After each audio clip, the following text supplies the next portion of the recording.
Cześć, dzień dobry, tutaj Poli Palian, a to są rozmowy Sztuka Kobiet. I dzisiaj, tak jak mówię, dla mnie to jest w ogóle full ekscytacja, dlatego że rozmawiam z kobietą, którą podziwiam i obserwuję od bardzo wielu lat, nieważne czy 10, czy 15, w każdym razie to jest osoba. Pamiętam, że jak znalazłam jej wpisy albo ktoś udostępniał jej pracę na Facebooku, ja już byłam w Londynie, patrzę i mówię, po co ja w ogóle coś próbuję działać? Ta kobieta robi wszystko i to dużo lepiej niż mi się mogłoby nawet wydawać. No i od lat ją obserwuję. I tak nieskromnie od czasu do czasu zagadywałam i mówię, słuchaj, bo ja robię te rozmowy, a może by się udało zgadać. No i niestety za każdym razem coś się działo. W każdym razie chyba koło 2 lata temu napisałam do niej znowu i mówię, słuchaj, a może teraz? I nagrać rozmowy się nie udało, ale nareszcie rozmawiałam z nią. Ja byłam w Alpach, ona była w Polsce. No i potem rok temu Palian jest w Cieszynie i nagle dostaje wiadomość, słuchaj Poli, jestem w Cieszynie, zobaczymy się. No i wtedy już full ekscytacja, bo nareszcie miałam okazję zobaczyć ją na żywo, porozmawiać, pogadać i zobaczyć, kto to jest. A kto jest moją gościnią i naszą gościnią? Słuchajcie, Patrycja Pipa Piwosz. Halo, halo Patrycja, gdzie jesteś? Jak się masz? No, cześć wszystkim, cześć Poli, dziękuję za zaproszenie. No, cieszę się, że udało nam się teraz no, nagrać, no, porozmawiać chwilę. Jestem w Poznaniu. Obecnie żyję. Tu jest moja pracownia, moje ulubione miejsce, środek świata. Tutaj, no, miejsce, w którym najwięcej jakby spędzam czasu. Mm, No tak. No tak, słuchajcie, ja mówiłam, że to jest dla mnie moment pod tytułem Beatlesi, nie? Tak, tylko że dziewczyny szalały, jak słyszały, że Beatlesi przyjeżdżają do miasta. Dla mnie do widzenia i rozmawianie z Patrycją, która jak to wybitne artystki jest osobą bardzo skromną, z niesamowitym talentem, ale o tym będziecie wiedzieć, dowiecie się podczas naszej rozmowy i oczywiście zapraszam Was na profil, dlatego że Patrycja poświęciła bardzo dużo czasu na odpowiedzenie na nasze pytania. Ja jej wysłałam maile i wywiad jest również w takiej części pisanej, gdzie po prostu będzie zupełnie coś innego niż teraz.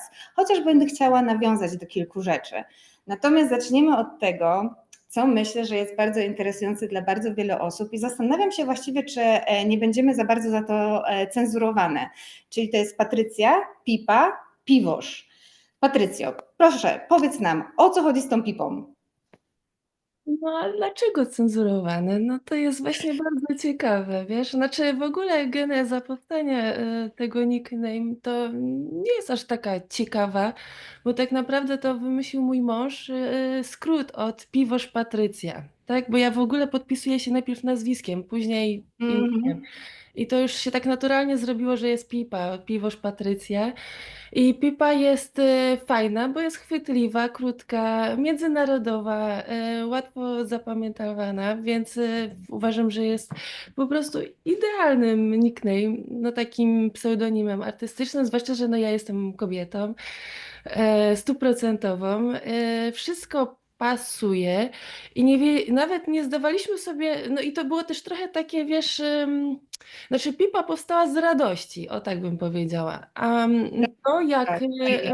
nasze społeczeństwo reaguje, to było dla nas trochę takim szokiem generalnie. Wiesz, ja miałam otwieraną wystawę w Poznaniu, gdzie jakby kierownik tego miejsca powiedział, że wystawa jest Patrycji Pipa Piwosz i on nie wie, czy on może takie brzydkie słowa mówić na głos, bo jeszcze go zaraz ktoś oskarży. Jak nie wiem, może ktoś mi wytłumaczy, co jest, gdzie jest to brzydkie słowo i dlaczego mężczyźni głównie mają problemy z Mhm. pipa, nie kobiety generalnie. Mhm. Jak miałam na przykład otwarcie przewodu doktorskiego, to wyobraź sobie, że jest 90% to są mężczyźni, tak? No, takim też w pewnym wieku. No i jest jedna kobieta na tym uniwersytecie i tylko jedna ta kobieta tak naprawdę użyła całej mojej nazwy Patrycja Pipa Piwosz. Żaden mężczyzna nie mógł wymówić tego słowa, więc wydaje mi się, że mamy tutaj bardzo duży problem w naszym kraju. Ale żeby było jasne, to jest tylko u nas. Mhm. Tylko. Mhm. Dla Więc mnie to jest fantastyczne mało i pamiętam. kontrowersyjna za granicą. Okej. Natomiast ja będąc za granicą i obserwując właśnie te twoje pierwsze prace, ja myślę, że to były albo te autoportrety, albo te, które wykonywałaś zdjęcia, tam koleś robił ci zdjęcia, a ty pozowałaś w swoich tworach.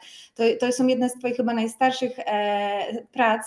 Ja je do tej pory uwielbiam. Wiesz, że po prostu spamuję, kiedy tylko mam okazję, bo one są po prostu ponadczasowe, według mojej nieskromnej opinii.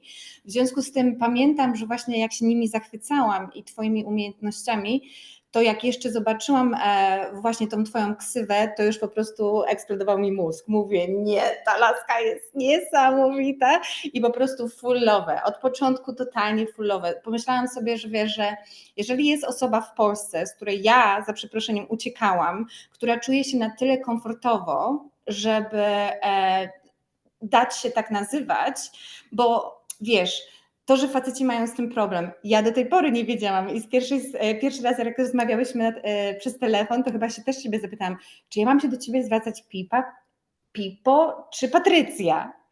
Right? A teraz jeszcze bardzo mnie interesowało i wczoraj, jak nie mogłam zasnąć i zastanawiałam się nad tą ekscytacją i tą rozmową, to pomyślałam sobie, jak to wiąże się teraz, kiedy dokładasz do twojej nazwy tytuł, prawda? Czy używasz Patrycji?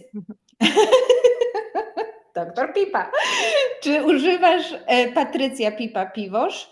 Czy tak jak na Facebooku zobaczyłam, nie masz Patrycja, tylko masz Pipa Piwosz?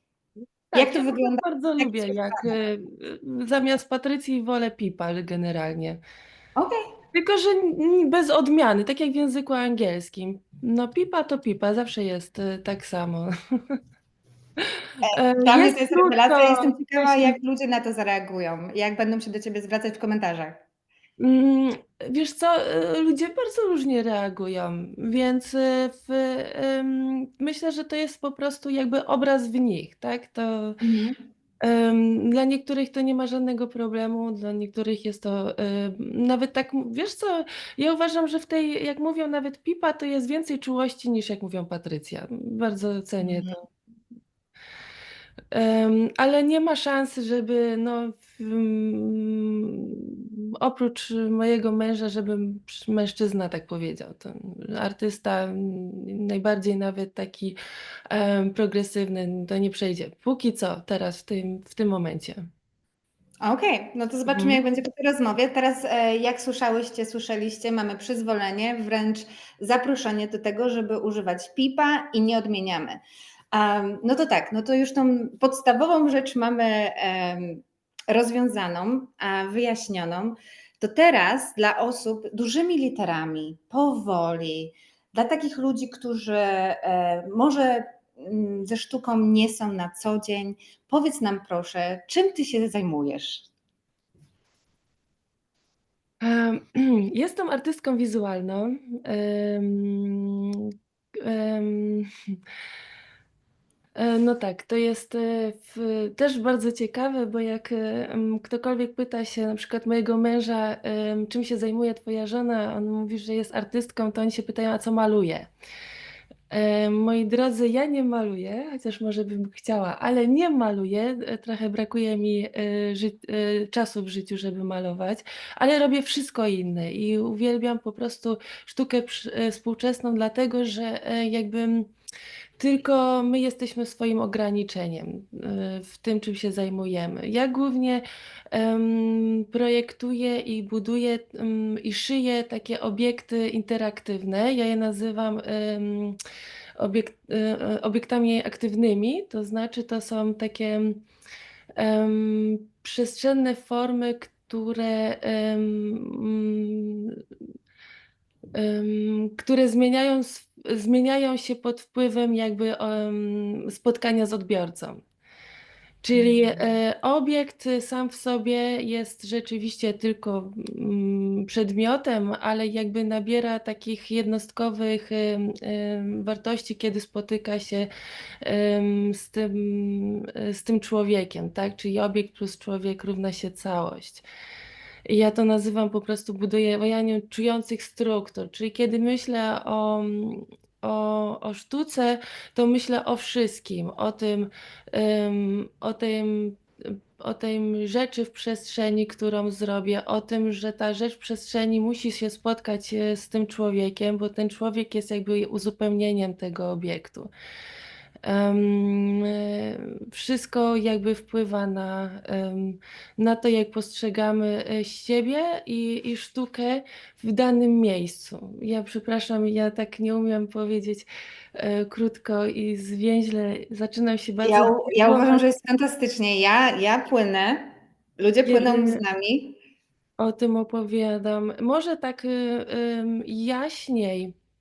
To tak, rzeczywiście tak. Jestem przede wszystkim rzeźbiarką, która przestała rzeźbić i zaczęła szyć obiekty przestrzenne. Szyję również kostiumy do teatrów i do teatru tańca. Poza tym zajmuję się performancem głównie delegowanym. To znaczy, że ja rzadko występuję w swoich performansach, ale jakby stwarzam te znowu sytuacje, w których performer, tancerz albo odbiorca, który przyszedł na wystawę, bierze udział jakby w tej takiej performatywnej grze czy prowokacji, to zależy od sytuacji, którą ja przygotowywuję. Mm, Mhm. I głównym też takim elementem charakterystycznym moją sztuką to jest to, że ja pracuję na takich tkaninach z odzysku. To jest teraz też takie dosyć istotne.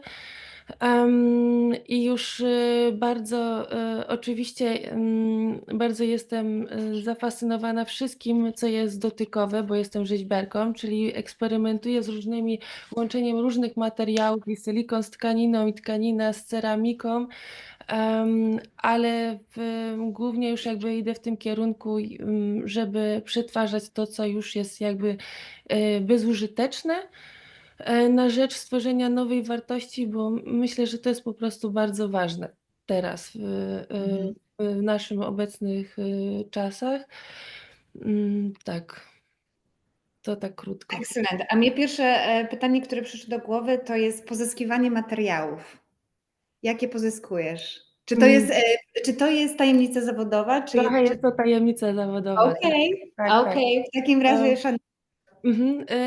Po prostu coś, co rzeczywiście jakby, no mam dostęp do przedmiotów, które są wyrzucane i no ich historia po prostu byłaby bardzo smutna dla naszej ziemi, gdyby tak zostało i generalnie dlatego współpracuję z takimi miejscami, żeby się tym zająć. Mam taką misję teraz. Super, dziękujemy Ci za to bardzo. A powiedz mi, bo przeglądając, właśnie przygotowując profil artystki na Polish Women Artist, wiesz, biegałam po Twojej stronie www wzdłuż i wszerz, uwielbiam te projekty, natomiast one są, na pewno widzę w nich charakter. Pewnie nie powiedziałabym stuprocentowo, że każdy jest Twój, bo jednak są bardzo unikalne, natomiast widzę w nim wspólny mianownik.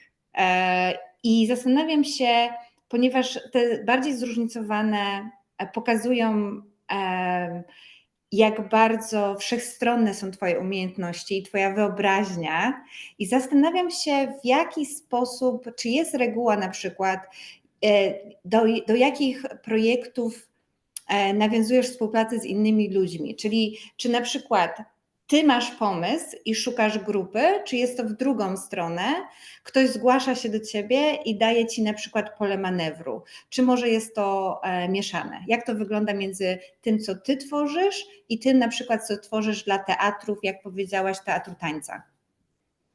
Mm.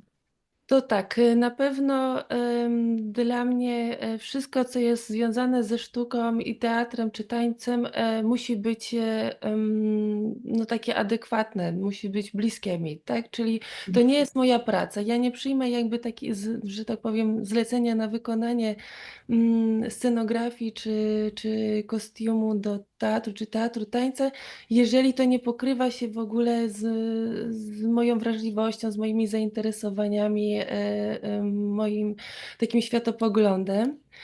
A wszystko to, co robię, to raczej staram się być taka, wiesz, czujna, taka wrażliwa na to, co się dzieje w danym momencie. To jest, nie jestem w stanie wszystkiego zaplanować, ale Mhm. reaguję na to, co się dzieje, na to, jakich ludzi poznaję, jakie sytuacje się pojawiają i tak właśnie powstaje nowy projekt, nowy spektakl, nowa praca, nowy performance. Mhm. Czyli jakbyś powiedziała, większość rzeczy rodzi się w twojej głowie, a potem otwierasz się na współpracę? Czy na przykład ludzie zgłaszają się do ciebie i wtedy też wybierasz, w której współpracy bierzesz udział? Wiesz co, na przykład jak robiłam wystawę tą doktorską, to potrzebowałam 5 performerów do bardzo różnych takich akcji, tak? I w, i to jest jakby cała kwintesencja takiego sposobu mojego myślenia. Generalnie otwieram się na to, co jest dookoła i rzeczywiście szukam odpowiedniej osoby, ale też nie oszukujmy się, one przychodzą w danym momencie, w odpowiednim momencie zjawiają się i nie wiem, jak to działa i nie wiem, dlaczego tak jest. Em, po prostu przyciągamy się. W tym momencie dzieje się, to nie jest magia, to pewnie tam krąży ta energia, że ja myślę o danej osobie, o danej wrażliwości, która jest mi potrzebna, żeby coś pokazać, bo już mam na Mhm. przykład zrobiony obiekt i mam jakieś wyobrażenie tego, jak ma wyglądać dana akcja performatywna i przychodzi odpowiednia osoba z odpowiednią wrażliwością, która jakby uzupełnia ją, tak? Mhm. Że ja nie jestem w stanie tego przewidzieć i jeszcze no nie jestem takim reżyserem, który mówi bo to nie wtedy nie jest performance, tak? Czyli nie możesz wyreżyserować po prostu danej sytuacji. To musi się uzupełniać, czyli musi bardzo dużo tych czynników wpłynąć, żeby ostateczny efekt był taki, jak jest, czyli autentyczny i najlepszy, taki jak bo tak ma być. Czyli Mhm. potrzebujemy tej drugiej osoby, mojego obiektu, zainicjowania danej sytuacji, ale wszyscy razem musimy być w tym miejscu razem. A Poczekaj, jeżeli czyli mhm, dobrze słyszę, przepraszam, czyli musisz puścić kontrolę, tak jak mówisz, że nie ma tam reżyserowania, zdecydowanie tak, oczywiście. czyli puszczasz kontrolę i ufasz. Tak, bo wiesz co, ja projektuję, znaczy jak wykonuję dany obiekt, najłatwiej Mhm. powiedzieć, i wkomponowuję go w daną przestrzeń, tak, to ten obiekt i ta przestrzeń ma pewne fizyczne już takie ramy.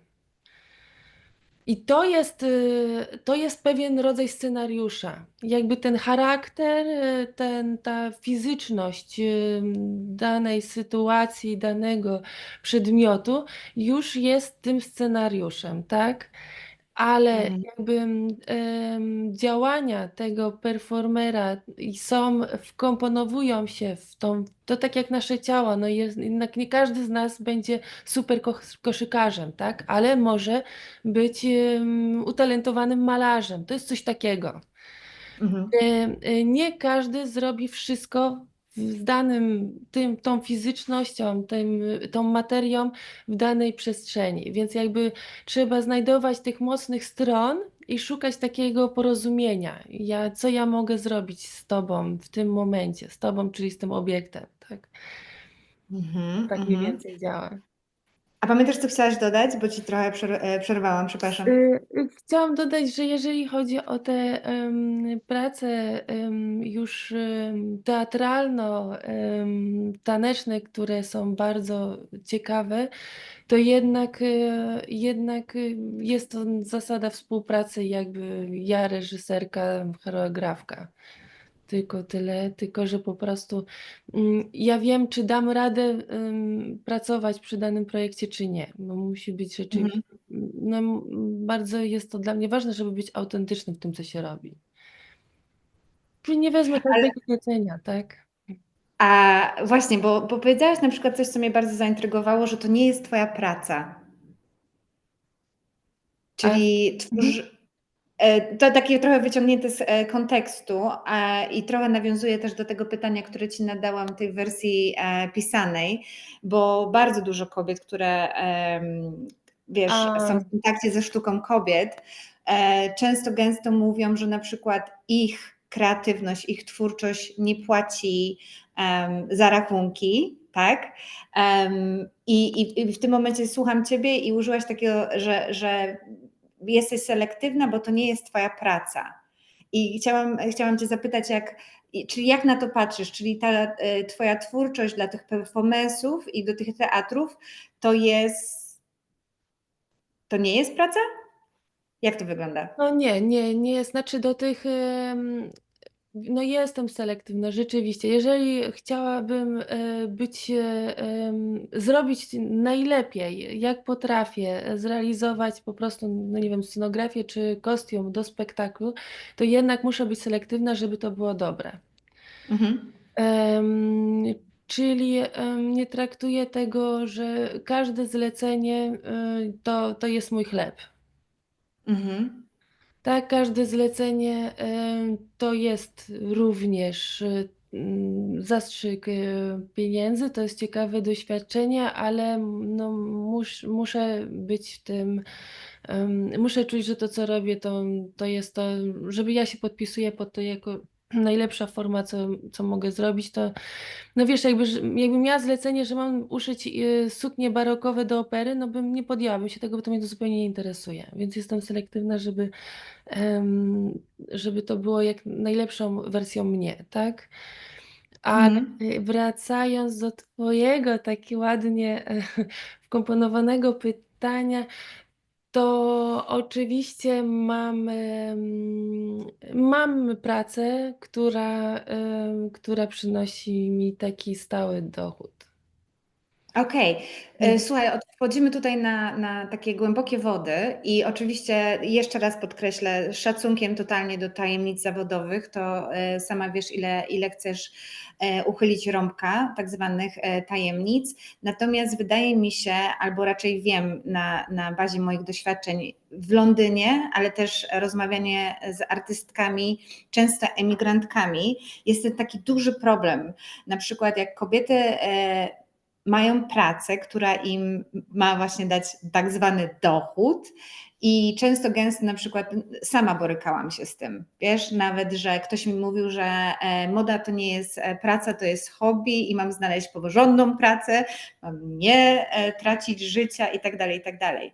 I powiem Ci szczerze, że nawet miałam takie próby na zasadzie tego, że szukałam zatrudnienia i bardzo często okazywało się, że nawet jeżeli to było tak zwane zatrudnienie na pół etatu, czyli pracowałam 3-4 dni w tygodniu, przy dziecku na przykład, kompletnie nie starczyło mi ani czasu, ani energii, ani weny na to, żeby robić swoje rzeczy.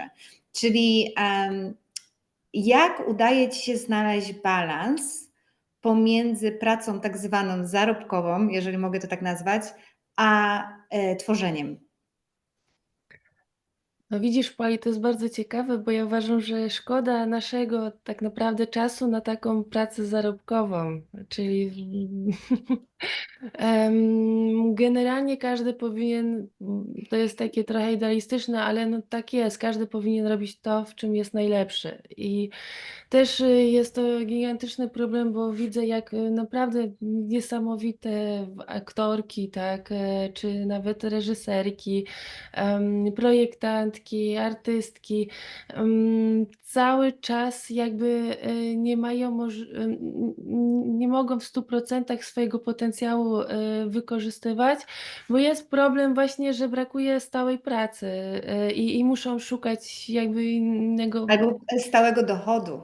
No właśnie, stałego dochodu tak, no bo widzisz tych em, to jest to jest moim zdaniem nieszczęście narodów naszych, całych społeczeństw, że ludzie, którzy mają talent, nie mogą go w 100% wykorzystywać, tylko po prostu, sięgają takie półśrodki, żeby przetrwać.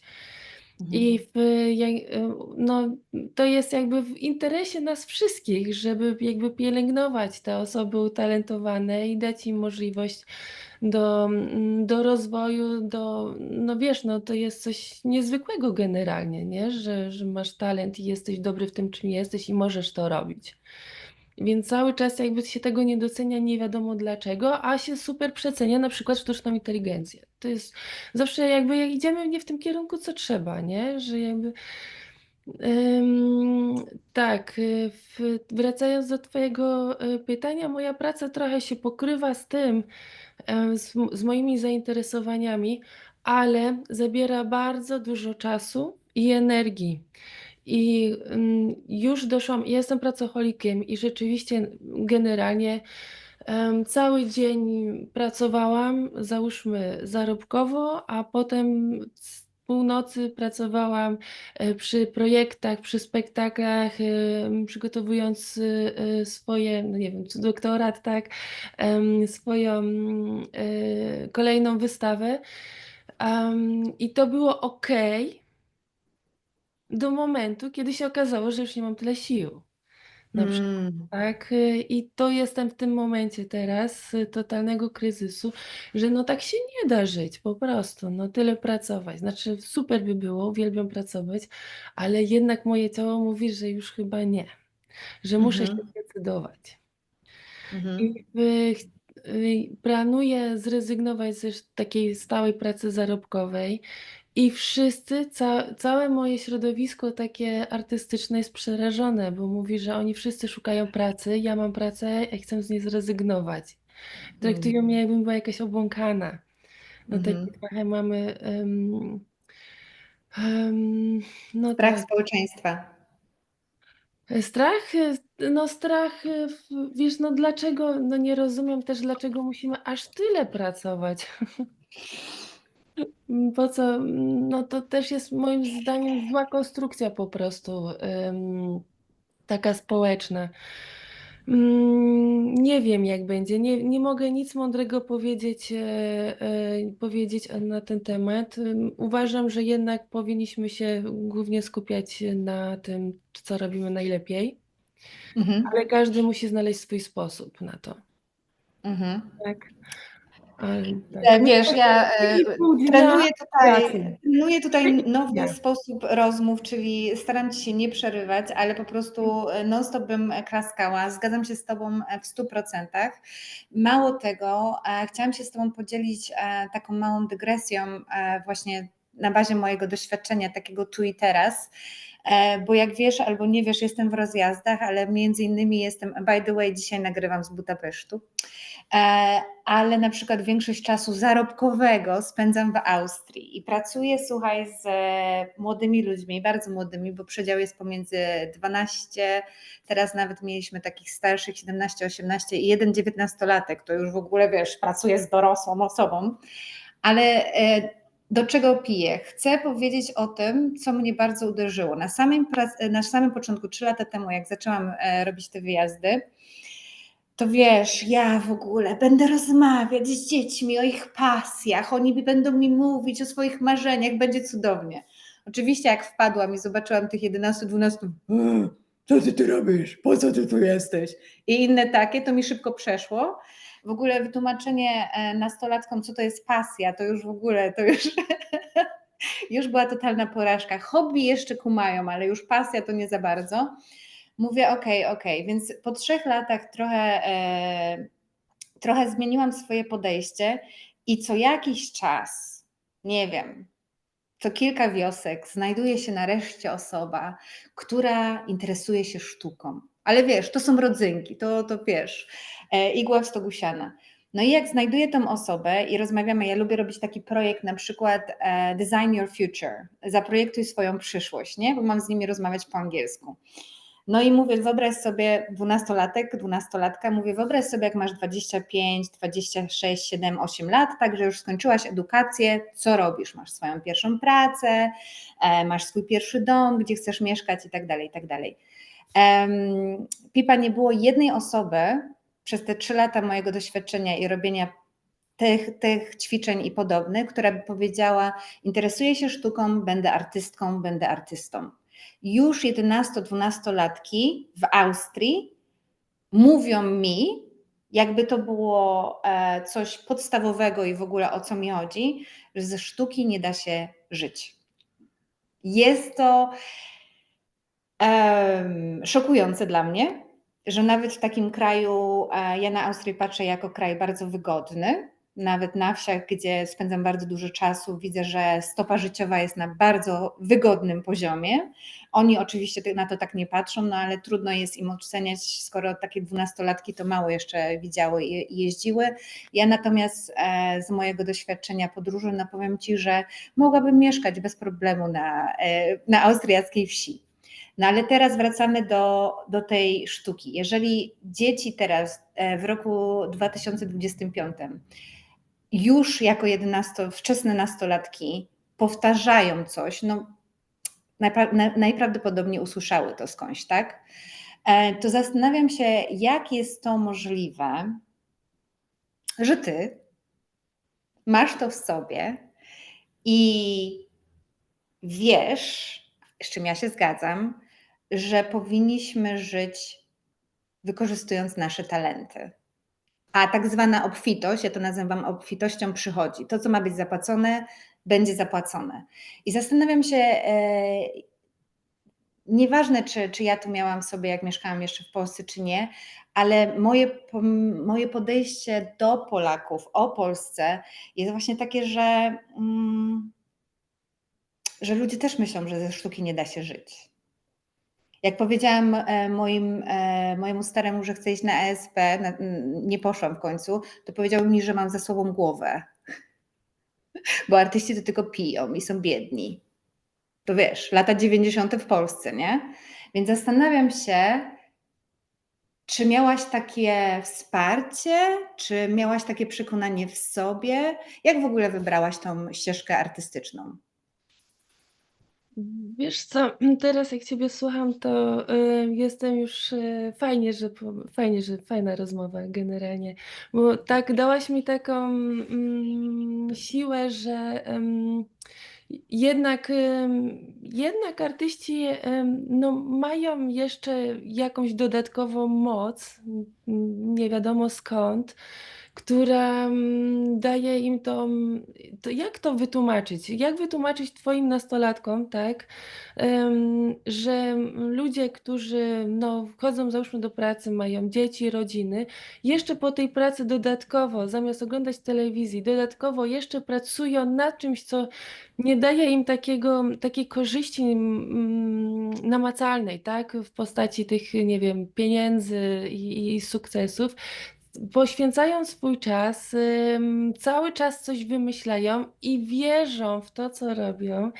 I mimo, że wiesz,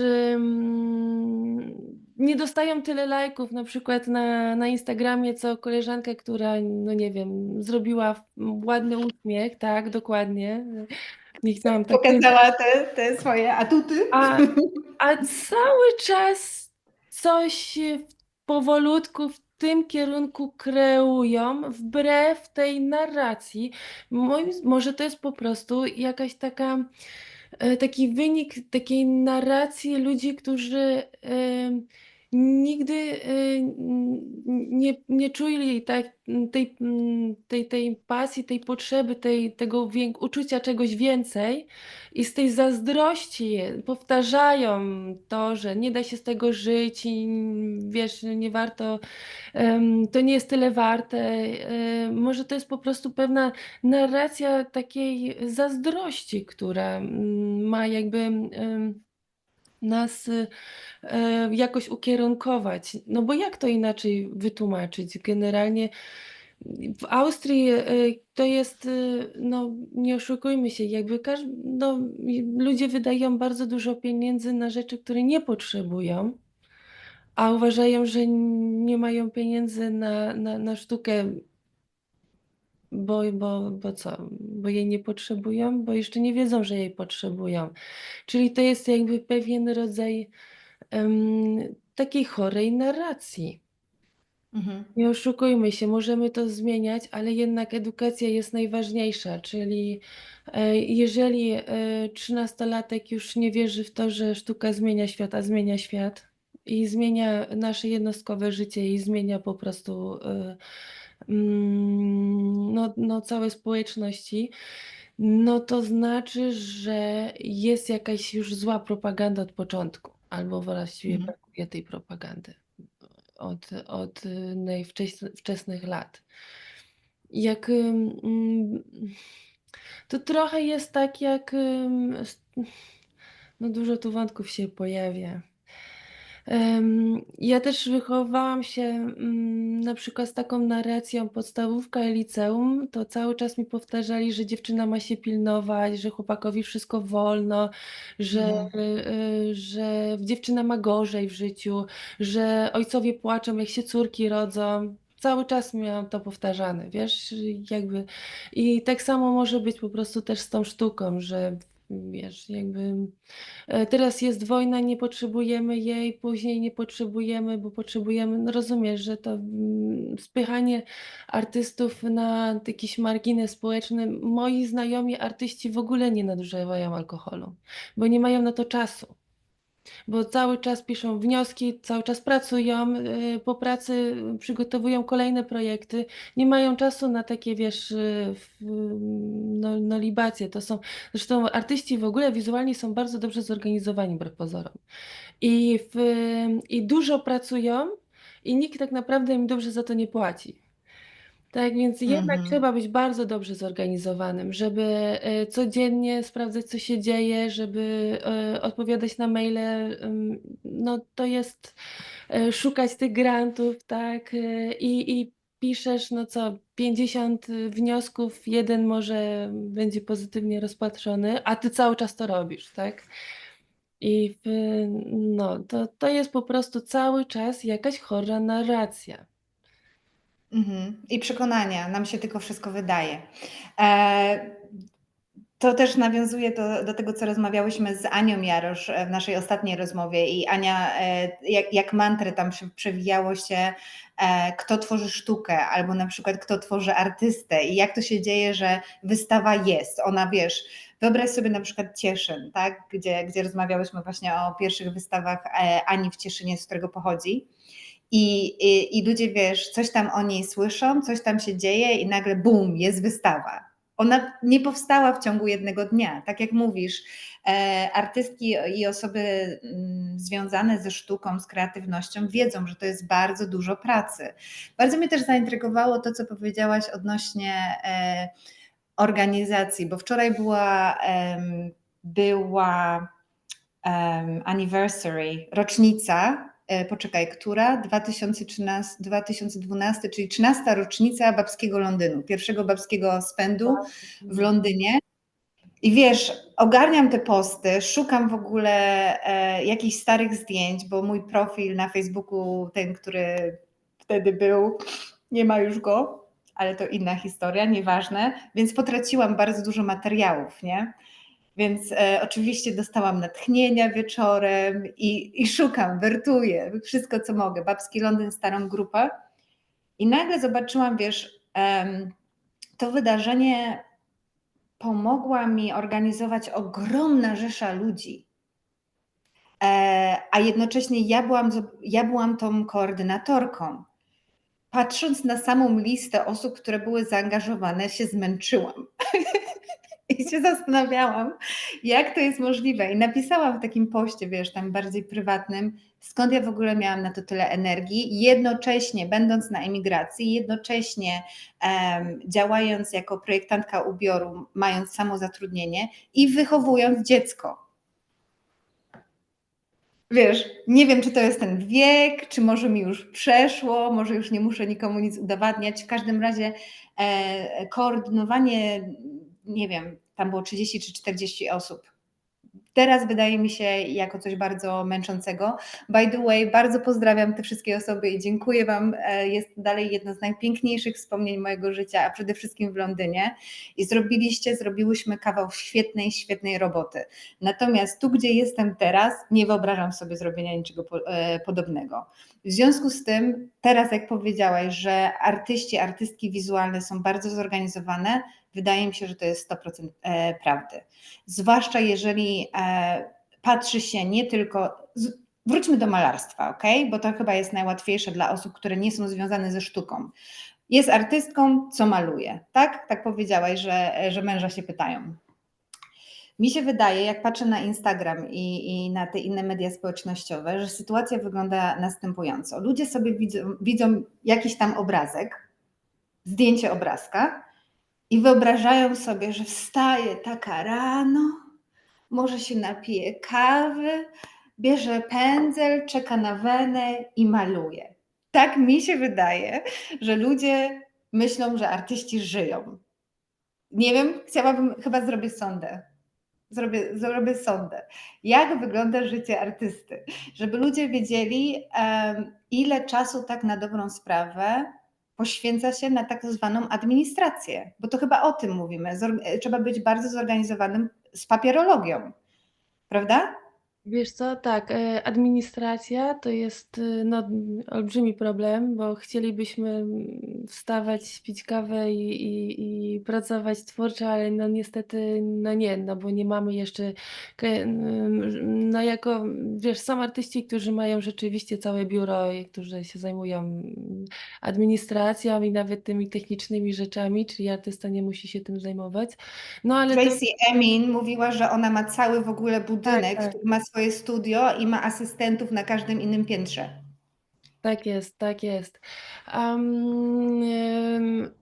Wiesz co, administracja to jest, jedna rzecz, ale, mm, z tą organizacją jest jeszcze tak, że mówię, że jakby praca artysty nie jest tak, 1 do 1 jakby przeliczalna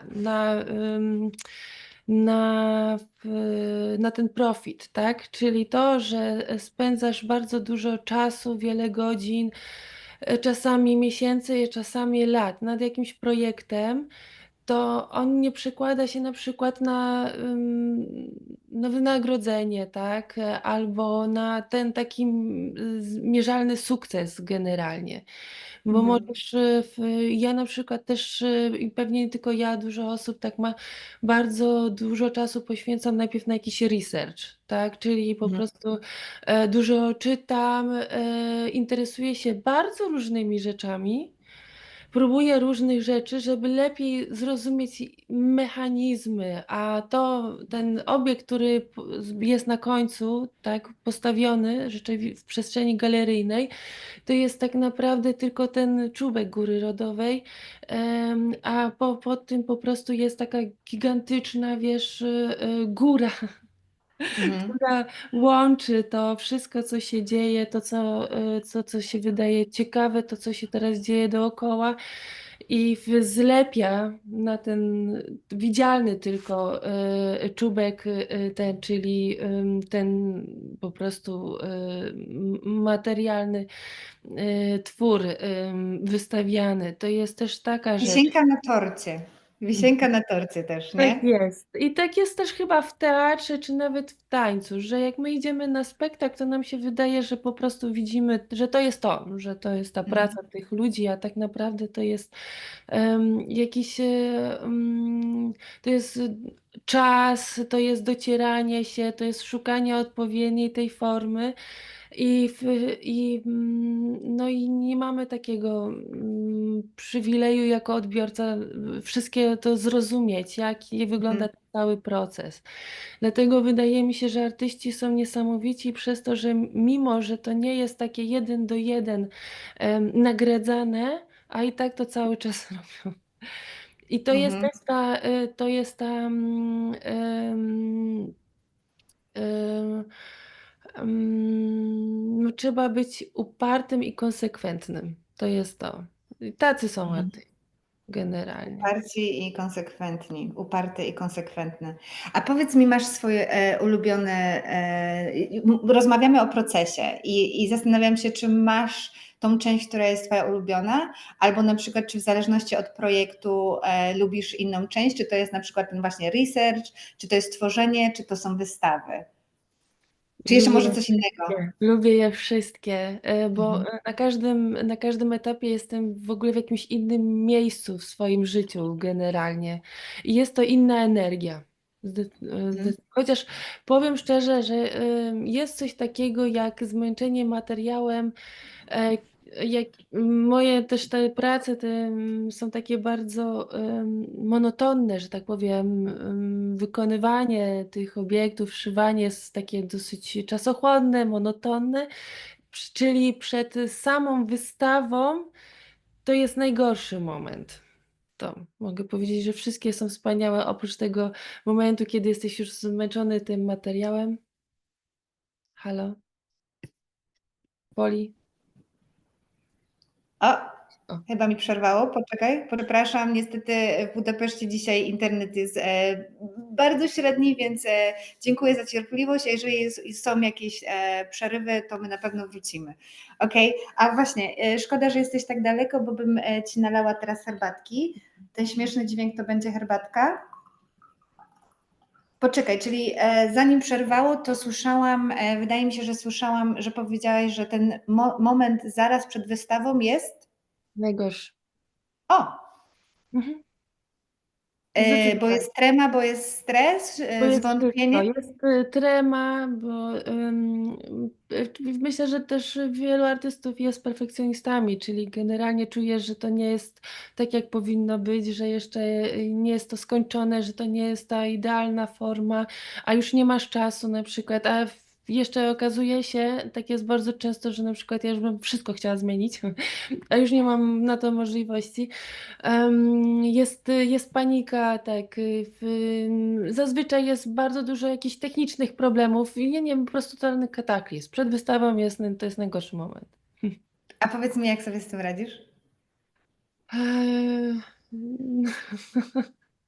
No Czy wiesz, to też jest tajemnica to zawodowa? wszystko Powiedz nam, mija powiedz. generalnie. Nie wiem kiedy. Jesteś w takim amoku, że po prostu płyniesz, albo lecisz, może lecisz. Mhm. A potem już jak spadniesz, to się okazuje, okej, już jest po wszystkim, ale mogłoby być lepiej. No. Ale to wtedy masz na przykład, jak to się objawia w twoim ciele i w twoim zachowaniu? Jesteś na przykład taka pobudzona, że biegasz wszędzie, wszystko chcesz? Czy właśnie jesteś taka, wiesz, jak to się mówi, jeleń w reflektorach, że w ogóle, wiesz, freeze, stopuje cię wszystko? Wiesz co, w taki moment przed wystawą, kiedy jeszcze zazwyczaj wszystko oczywiście się sypie, nie wiem dlaczego, to jest 24 godziny na dobę możesz być na nogach i pracować. To jest tylko jeden taki moment w moim życiu, że ja właściwie mogę nie spać na przykład. A jest tak, i jakby emocje są już tak olbrzymie, i jakby, no, że nie śpisz, po prostu pracujesz, żeby było wszystko idealnie. Ja też Mhm. teraz jak, w zeszłym roku przygotowałam, scenografię do spektaklu, zresztą bardzo pięknego w ramach, Shakespeare Off, na festiwalu szekspirowskim, razem z Ewą Kaczmarek i Heleną Romanową, ale jeszcze była Marta Knaflewska i Marta Figurska, jakby taki team, babski team o Ofeli. Bardzo piękny spektakl, nagrodzony Księgą Prospera, bardzo taki wzruszający, ale rzeczywiście jakby tak byłam zaangażowana w ten proces twórczy, że no nie mogłam spać. Mhm. Tak byłam podekscytowana, że pracowałam non stop, i jeszcze przygotowując te wszystkie elementy, wiesz, zaczęło świtać, to wyszłam na balkon przywitać ten dzień i pracowałam na balkonie, bo te emocje były tak ogromne, że to nie było szans, żeby iść spać. I poszłam na próbę, wszystko zaniosłam. Wow. Tak, więc, to jest jedyny taki moment. A że powiedz mi, mhm, masz taki spad energetyczny potem i oczywiście. potrzebujesz czasu na I po każdym regenerację? wydarzeniu, po każdej wystawie, po każdym spektaklu, który przygotowuję, jest totalny spad energetyczny. Ja mogę być, tak jak ty mówisz, osowiała, ospała i taka bardzo apatyczna miesiąc, 2 miesiące, czasami dłużej. To zależy, jaki był wyczerpujący i długi ten proces twórczy. Mhm. Miesiąc to jest minimum. Miesiąc to naprawdę jest minimum. Kiedy ja generalnie, no nie nadaję się do niczego.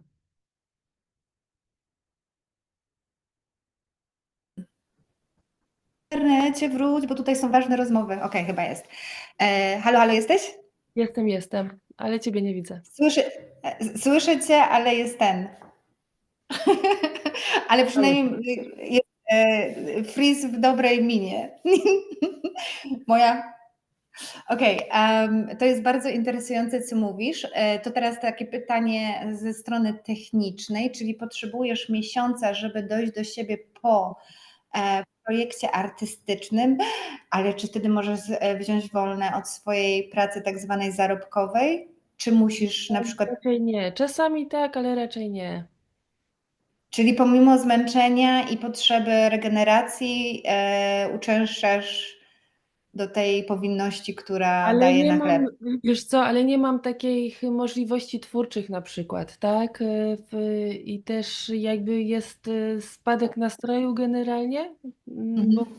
ja to nazywam, że muszę odchorować, tak? Ten stres muszę odchorować, więc no nie powiem, no nie jestem w stanie od razu przejść do kolejnego projektu. I jakby nie mam tej siły. Mhm. Bo wiesz, to są takie emocje, bo są, że on na przykład po spektaklu, załóżmy mamy już wcześniej grany spektakl, tam załóżmy 2-3 dni, tak, gramy spektakl. Mhm. No to rzeczywiście muszę mieć wolne.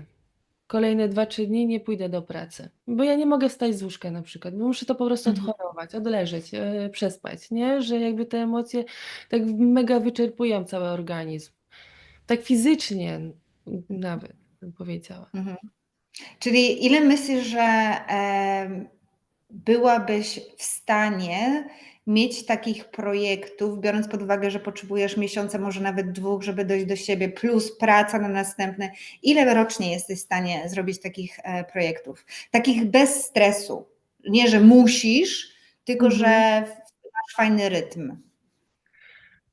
Ja w ogóle doceniam też, ja w ogóle myślę tak, ja urodziłam się taka dość powolna i nie lubię się śpieszyć, lubię mieć taką przestrzeń na przemyślenia, na poszukiwania, i na błędy. Mhm. I bardzo doceniam ten, proces twórczy. Jakby nie chciałabym robić z siebie też takiej maszyny, tak, albo, ym, mm, raczej uważam to jako takie duchowe przeżycie, jest to ważne i ja wiem, że że to społeczeństwo jakby tak, jest nastawione na szybkość, Gloryfikacja na zysk. produktywności. Na aktywność, na efektywność, tak? Więc ja od tego odchodzę. Uważam, że to nie jest naturalne i każdy ma też jakby swój rytm. I już jakby w takim jestem momencie swojego życia, że bardzo to doceniam. Generalnie staram się żyć po swojemu, jak też tak, takim rytmem, jaki mam, wewnętrznym swoim rytmem, bo uważam, że wszystko jest ważne.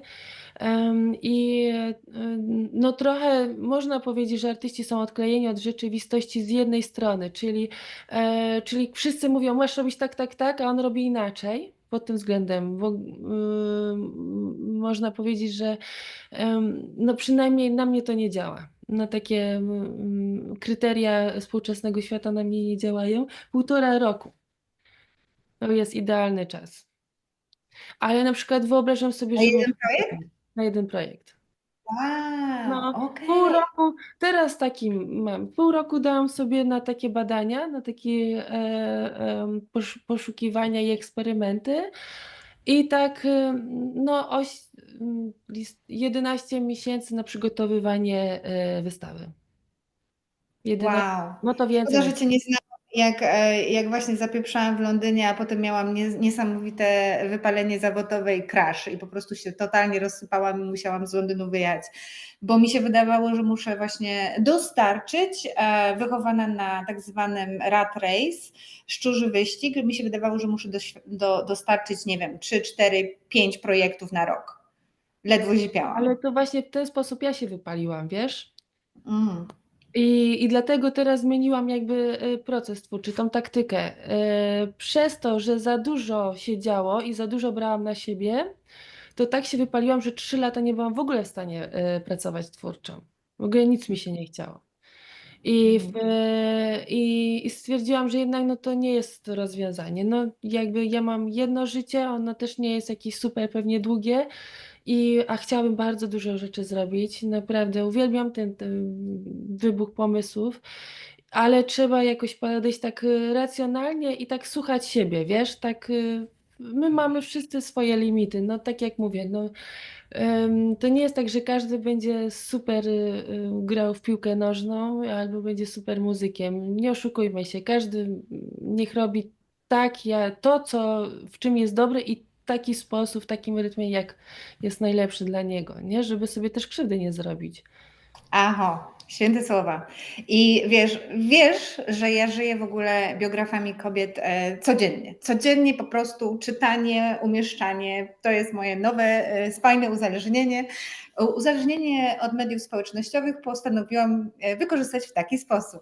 I zdaję sobie też sprawę z tego, że może to jest jakaś taka moja gra, bo dostaję takiej endorfiny. Na przykład wczoraj znalazłam rysunek, w którym od razu powiedziałam, że się zakochałam. Kobieta po prostu, która była, wiesz, urodzona tam na przełomie wieków XIX i XX, Art Nouveau, narysowała swój autoportret, paląca fajkę, jeszcze po prostu taki charakter z tego pił, a ja od razu, wiesz, no przecież nie odkryłam jej, znalazłam jedną z jej prac, ale nigdy wcześniej jej nie widziałam i te endorfiny, psz. No i na przykład, wracając do tych biografii kobiet, to ja na przykład ostatnio żyję z tym, co zostanie po mnie. Który z tych projektów, który już zrobiłam, albo na przykład mam jazdę na to, że jeszcze chciałabym coś zrobić. Nie, jakiś taki nowy babski, czy jakąś taką wystawę, albo nową kolekcję. Chciałabym jeszcze coś, że tak powiem, urodzić, zanim przyjdzie mój czas.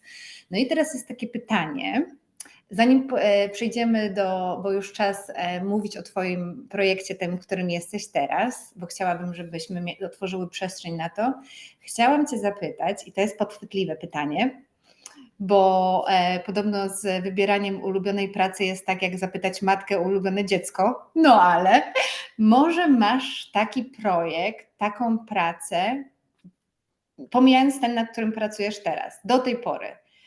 Czy masz swoje ulubione dziecko z tego, co stworzyłaś do tej pory? Okej, tak, tak, już się zestresowałam, że będzie mi trudno odpowiedzieć. Wiesz co, tak, pokrywa się z tym twoim ulubionym i powiem tobie dlaczego. Tak, ja stworzyłam ten cykl, no, cykl tej fotografii Hydra Lernejska, tak,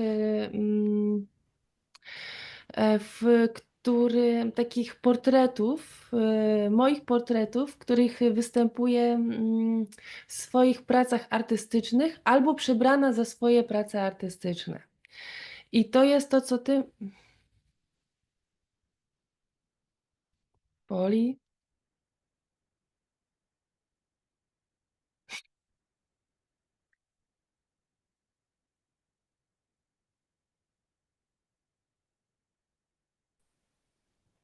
Tutaj powinna być. Ja Cię słyszę, bo rozmowa jest ważna. Halo, halo? Okej. Czyli rozmawiamy, powiedz mi jeszcze raz, bo ja nawet nie potrafię tego wymówić. Wstyd, powinnam się nauczyć. Jak się nazywa ten projekt? Hydra Lernejska. No właśnie tak. Wiesz dlaczego? To akurat nawiązując do tego, co ty przed chwilą powiedziałaś. Hydra Lernejska to jest ten bestia, bestia z mitologii, która obcinając jedną głowę, mm,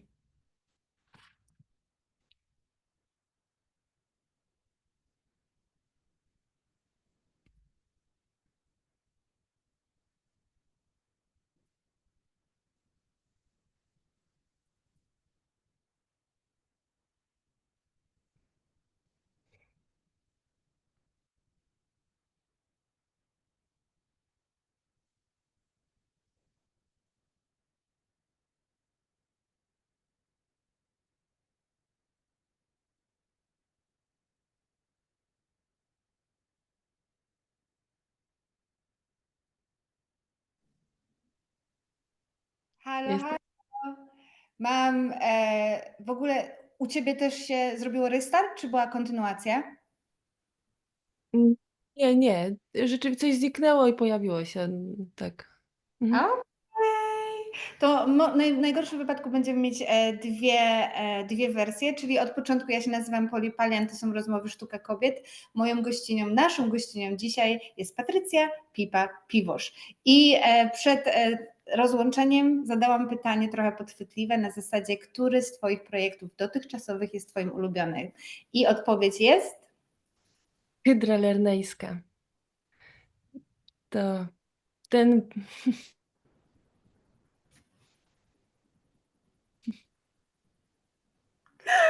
Ej, jakbyście się zastanawiali, o co chodzi, to jest internet. Po prostu Palion w Budapeszcie niestety dzisiaj nie daje rady, ale nie poddajemy się. Do 3 razy sztuka.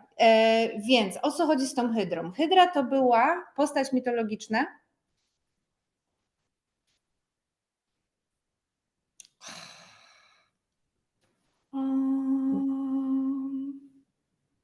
Masz jeszcze cierpliwość?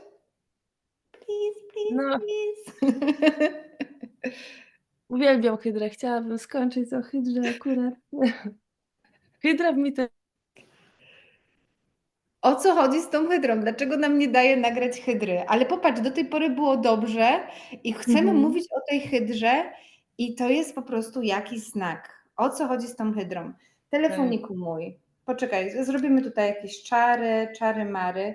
Chyba że faktycznie byłoby lepiej to zrestartować.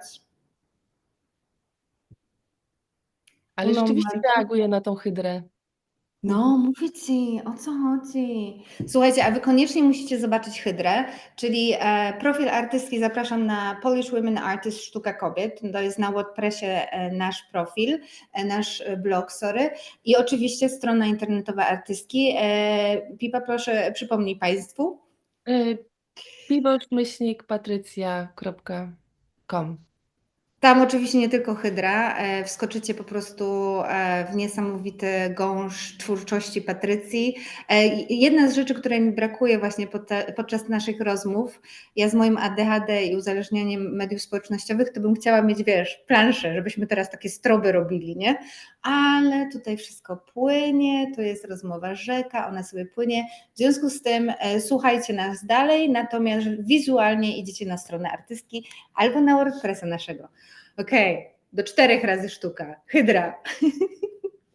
Tak. Hydra to zainspirowałam się po prostu mitologią. Mhm. Wyobraziłam sobie, że ja jako artystka to mogę być taką hydrą lernejską. Właśnie, ale dlaczego? Hydra, jak miała obcinaną jedną głowę, to wyrastały dwie kolejne. No to takie trochę życie artysty, nie? Że wiecznie ci ucinają głowy, a ty jesteś silny i cały czas wierzysz w to, co robisz i brniesz do przodu i kolejne dwie wyrastają te bestialskie głowy. No i ten zbiór tych portretów, które miały powstawać cały czas, dopóki oczywiście nie najdzie mój koniec, czyli kiedy została ta prawdziwa głowa hydry ścięta, no to jakby przestała hydra istnieć, czyli to było unicestwienie hydry. To ja to rozumiem, że jakby moja twórcza droga skończy się wtedy, kiedy przyjdzie już na to czas, tak? Czyli taki ten biologiczny czas. A te nowo powstałe głowy to są te to pokazywałam jakby siebie w tych portretach, w tych swoich pracach artystycznych i albo przebrana za swoje dzieło, czyli jakby ja żyję, dopóki jest ta moja sztuka, tak? Jakby i póki żyję, to powstaje ta moja sztuka. I to jest jakby ten rodzaj tej mojej nieśmiertelności. Dlatego jakby moje te alter ego jakby jest pokrywane w tych moich pracach. I ta idea projektu tego Hydra Lernejska polegała na tym, że raz na jakiś czas będę wypuszczała kolejne cykle, no bo jakby cały czas powstają nowe prace i kolejne cykle tych portretów, tak, aż do pewnego momentu, kiedy już przestanę tworzyć. No i tak, Wow, to jest, to jest taka bestia, to jest takie moje, no jakbym miała opisać siebie jako, bestię z mitologii, to byłabym tą hydrą lerneńską, tak to czuję jako, artystka. obcinanie głowy, a ja jednak słyszałam obcinanie skrzydeł, bo jednak wracam do tego, o czym rozmawiałyśmy, na zasadzie tego, że społeczeństwo cały czas mówi, że się nie da. Natomiast zdanie, które sobie nawet zapisałam w kajeciku, to jest ja żyję, póki jest moja sztuka. Piękne. Piękne. Okej, teraz tak. Chciałabym Ci dać przestrzeń na opowiedzenie nam o swoim nowym projekcie, który bardzo Ci dziękuję już, em, że dokumentujesz i pokazujesz nam proces twórczy. To jest na Twoim Instagramie przede wszystkim. To jest część, która mnie jako konsumentkę sztuki najbardziej pasjonuje. Ja nie lubię tylko i wyłącznie oglądać wystawy. Oczywiście jest ważne w nich uczestniczenie i uczestniczenie w efekcie, ta wisienka na torcie, o której rozmawiamy. Natomiast no, ja uwielbiam, nie wiem, czy to jest związane z podglądactwem, czy po prostu cieszy mnie proces twórczy. W związku z tym wiem, że zaczęłaś nowy Instagram i zaraz chciałabym, żebyś nam powiedziała, jak się nazywa ten nowy projekt i w ogóle o co chodzi i oczywiście z kim go tworzysz, bo tworzysz sama, ale są osoby zaangażowane, tak? Więc co nowego?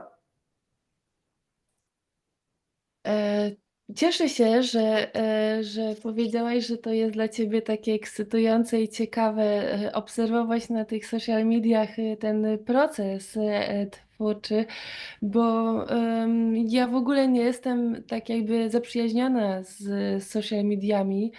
I jest to dla mnie gigantyczny problem w ogóle, robienie czegokolwiek, nawet czy oglądanie, to jest to no nie moja estetyka, ale mam w ogóle takie szczęście, że cały czas spotykam niesamowite kobiety na swojej drodze, bo to w sumie te kobiety, to już kiedyś, wcześniej o tym rozmawiałyśmy, że za każdym jakby wydarzeniem, czy za każdą osobą zawsze stoi ktoś, tak? Albo sztab ludzi, albo jakaś inna osoba. Jak zawsze za mężczyznami, artystami stały ich żony na przykład, tak? Albo rodziny tam. Więc myślę, że pod tym względem nic się nie zmieniło. Ja mam szczęście do takich kobiet, które wierzą też w to, co robię i chcą jakby promować tą moją sztukę i pomagać w promowaniu tej sztuki i ogarnianiu też tych administracyjnych spraw. Czyli to, w którym na przykład to są takie moje słabsze te strony, tak? No akurat a są bardzo ważne. I mój nowy projekt, udało mi się do niego, udało mi się wywołać, dużo czułości, u Martyny, przepraszam, Puchaszenko. To jest, dziewczyna, którą poznałam na jednym wydarzeniu w Poznaniu. Ona jest, historyczką sztuki, która przyjechała uciekając, z Ukrainy, tak, przyjechała do Poznania z całą rodziną. I to jest, wiesz, to jest ten moment, kiedy czujesz, kurczę, to jest ta osoba, z którą która mi imponuje. Chciałabym z nią dzielić, swoją teraz, drogę, ten projekt.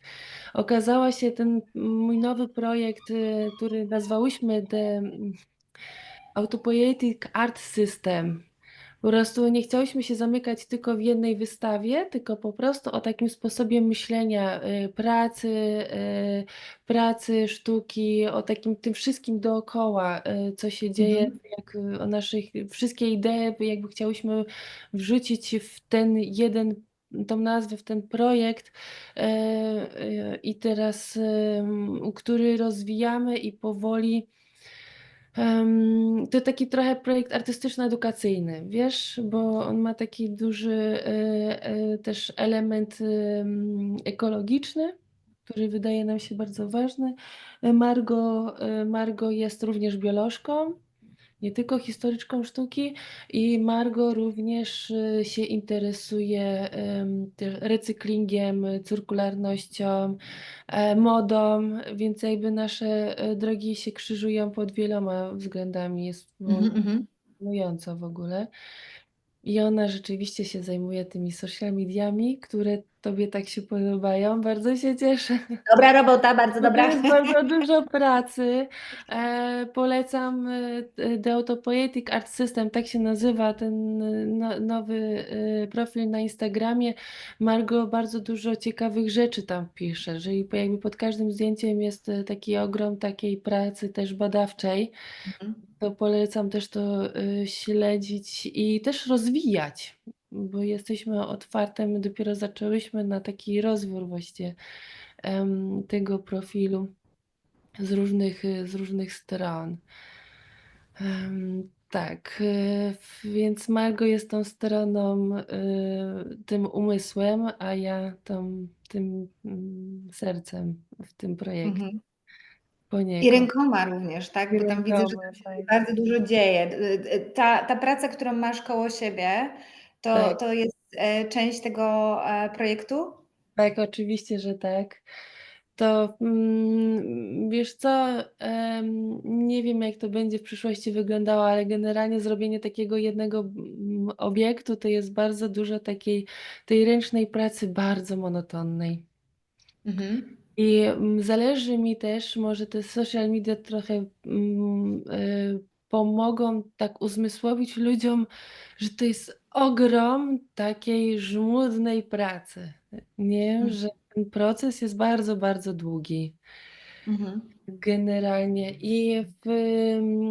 i też chciałabym trochę pokazać, że no to jest też no, taki rodzaj medytacji, nie? Taki rodzaj takiej nudy, no bo to nie jest taki akt twórczy, wiesz, że artysta, który z jednej strony trzyma, no nie wiem, piwko, a tutaj takim jednym gestem Rzuca farbę, genialnym, tak. ścianę. Nie, nie, to tak nie wygląda, słuchajcie, nie w ogóle pod żadnym względem, ale jest to bardzo, bardzo dużo takiej monotonnej pracy, takiej medytacyjnej.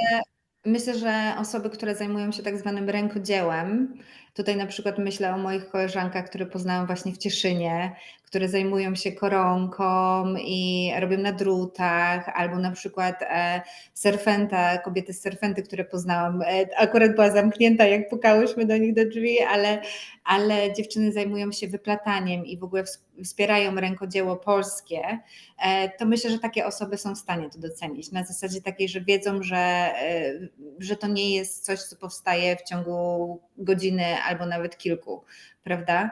No i oczywiście do tego jest też potrzebny pomysł, a potem jest wykonanie. Ale moje pytanie jest następujące. Czyli jak wchodzisz w ten proces medytacyjny i twoje ręce tutaj działają, to co lubisz? Jakie bodźce lubisz dookoła siebie? Czy słuchasz muzyki, czy na przykład leci ci serialek, czy na przykład, czy sama na przykład śpiewasz i montujesz te... Namiętnie oglądam seriale. Naprawdę? Tak, to no, moja słabość, no niestety dosyć. No tak, tak, namiętnie oglądam serial. Kiedyś nawet wiedziałam, że no nie wiem, oglądając ten serial, tak, przygotowałam tą wystawę, wiesz, tam na przykład 6 sezonów. Tak, To tak, jest fantastyczne. A robisz tak takie to notatki? wygląda. Masz jakiś taki pamiętnik na przykład, żeby to Nie, zapisać? chciałam tak, bo rzeczywiście już moja pamięć zawodzi, więc powinnam to rzeczywiście spisywać, tak. Wydaje mi się, że to też by było bardzo ciekawe. Dla takich podglądaczy artystycznych jak ja, to na pewno by było ciekawe. Co na ciebie wpłynęło? A masz na przykład taką wrażliwość, że właśnie to, co oglądasz i czego słuchasz, wpływa na to, jak ci się działa? Nie, Nie. nie, nie. Po prostu chodzi o to, że ta praca ręczna, manualna jest bardzo taka monotonna i ja tak pracuję tak odklejam się na 3 takie przestrzenie i potrzebuję jedną część mózgu jakby zająć jakąś historią, tak? Jedna część mózgu totalnie się wycisza i zapomina o całym Bożym świecie. Po prostu, wiesz, mam, no tak działa, no nie wiem dlaczego, tak działa ten mózg, wie, więc lepiej, bardziej się wyciszam, lepiej mi idzie praca właśnie wieczorem w nocy, bo mam mniej takich bodźców z zewnątrz. I o dziwo, nie wiem dlaczego, lepiej się wyciszam, kiedy jednak jest ta historia, coś tam oglądam, coś leci w tle, niż gdybym, miała na przykład tylko muzykę, bo wtedy zaczynam za dużo myśleć, wiesz? A, No i to mi przeszkadza, bo wtedy różne są emocje i niekoniecznie one są akurat takie potrzebne w danym chwili, więc ta medytacja jest taka pełna, kiedy jeszcze mam tą historię, że wtedy czuję, że jestem taka zupełnie wyciszona. okej. Wow, Chciałam słuchaj. powiedzieć, że słucham muzyki klasycznej albo nie wiem, jazzu. Lubię, tak, ale no niestety. Nie ma tutaj ściem, walimy, jak mówimy jak jest. Słuchaj, mam w ogóle, robiłam sobie notatki, jak Ciebie słuchałam i jeżeli mówimy o technologii, to ja po prostu, wiesz, tutaj ściskam palce i kciuki i cross my fingers, że to technicznie wszystko wyjdzie, bo po prostu dla mnie ten czas, który spędzamy razem teraz, ta historia, to co opowiadasz, historia jest absolutnie fantastyczna. Mam 1000 w ogóle pytań, może nie do każdego zdania, ale co jakiś temat poruszamy, to czuję, jak w mojej głowie są odnogi i chciałabym zapytać Cię o tyle rzeczy, ale to tylko świadczy o tym, ile w tym jest głębi i ile jeszcze jest do odkrycia. Natomiast musimy się na czymś skupić i chciałabym chyba wrócić do jednej rzeczy. Jak rozmawiałeś, nie, sorry, dwie rzeczy. Jedna to jest relacje osobiste i tworzenie. Myślę, że to jest coś, z czym kobiety artystki bardzo się borykają. Już tutaj wsadziłyśmy kilka właśnie takich igiełek na zasadzie tego, że faceci mają żony, rodziny, wspierają. Ja na przykład też to czuję. Ja jestem w relacji dosyć świeżej, ale jak na mnie to trochę, 5 lat, no to już. Natomiast uczymy się pewnych rzeczy o sobie i ponieważ Alex nie był ze mną na przykład jak robiłam te największe rzeczy wymagające najwięcej energii, to widzę, że jak coś się dzieje, nawet taki wywiad, wydawałoby się, że o coś tam uruchamiasz sobie laptop, ale oczywiście wujek dobra rada, wszystko mi mówi, który telefon mam używać, to tamto, ale w życiu jednej rozmowy nie nagrał, nie? To taka propos, więc ja chwila, moment. Potem jest gadka na zasadzie, dla mnie to jest ważne, to jest dzisiaj mój priorytet. On co 5 minut mi wchodzi, a ja sobie, wiesz, ustawiam meble, tu żeby kwiatek był, tu żeby światło było, a ten mi wchodzi i mi wszystko komentuje. I tak się zastanawiam, że faktycznie czasami chciałabym być tym facetem, to jest tam XIX-wiecznym, tak sobie wyobrażałam, że oni tak wchodzili do swojego ofisu, do swojego biura, zamykali drzwi, a rodzina zajmowała się sobą.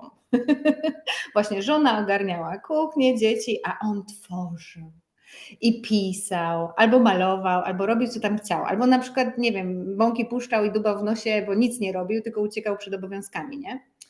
W związku z tym jest pytanie, i to jest pytanie trochę kalka z tego, szukam mojego telefonu, bo nawet nie pamiętam, jak Cię zapytałam.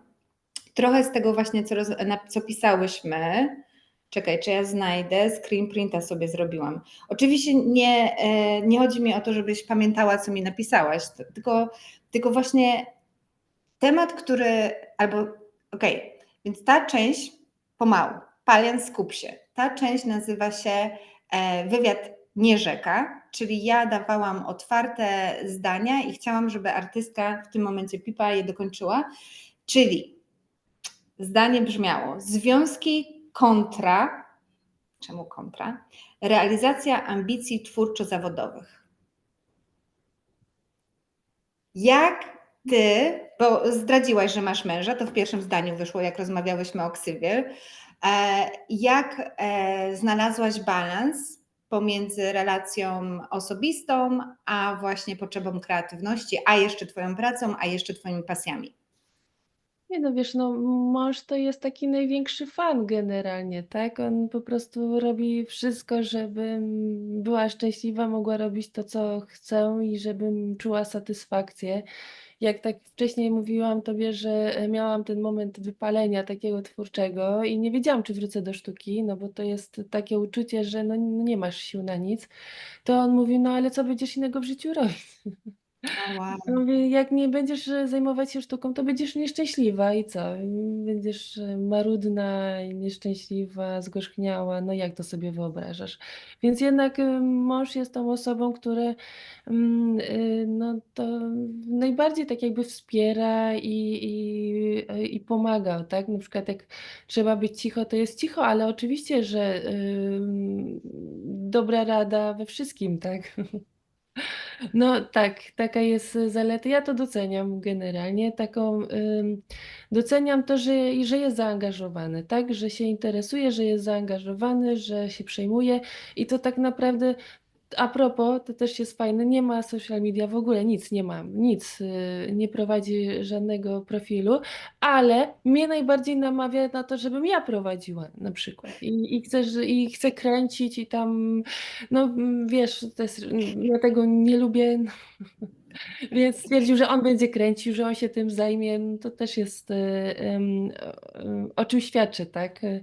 Mhm. Ale to wszystko jakby dla mojego, dla naszego dobra. No i też, fajnie jest mieć męża albo kogoś takiego partnera, który jest takim uzupełnieniem, bo, w moim przypadku to o tyle działa, że ja się nie lubię zajmować takimi przyziemnymi, sprawami, więc zakupy, jedzenie to zupełnie nie moja bajka, to jakby mąż się tym zajmuje, tam nie wiem, prowadzi samochód, tak, no takie po prostu rzeczy, które no nie chcę, żeby były, żeby, zabierały mi czas, no to jesteśmy super, tak, dopasowani pod tym względem.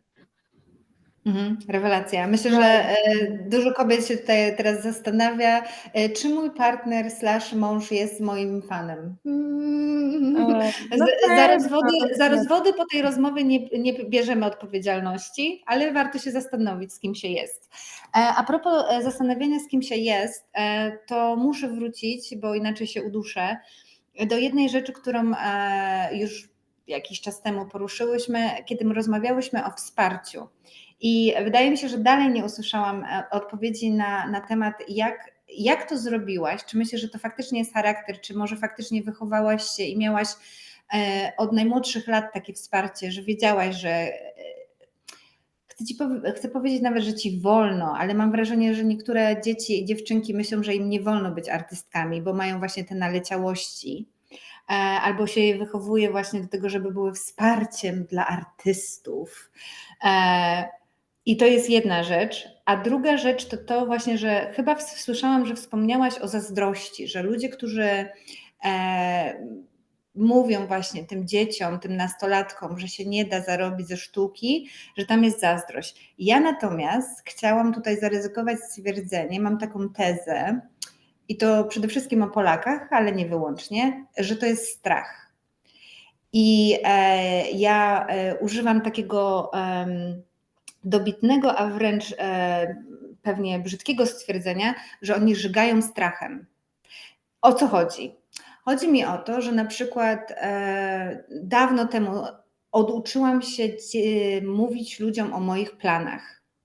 Co jest dla mnie problematyczne, bo ja jestem w gorącej wodzie kąpana i się mega szybko ekscytuję. I jak mam pomysł, to po prostu moja wewnętrzna trzylatka chce wszystkim wszystko powiedzieć i chcę, żeby oni one cieszyły się ze mną. Natomiast nie zdawałam sobie sprawy z tego, jak ograniczone są osoby, z którymi ja się kontaktuję.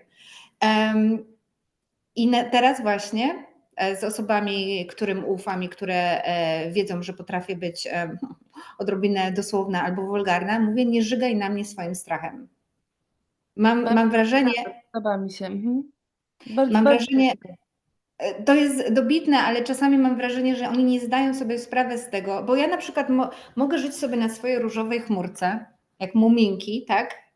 I mogę myśleć o jakimś projekcie. On się wydarzy, on się nie wydarzy, on się wydarzy tak, jak ma się wydarzyć, może wydarzy się za 20 lat, może zostanie, wiesz, jak powinnam mieć tutaj taką bardzo dużą szafę z szufladami, może to jest kolejny projekt do szuflady.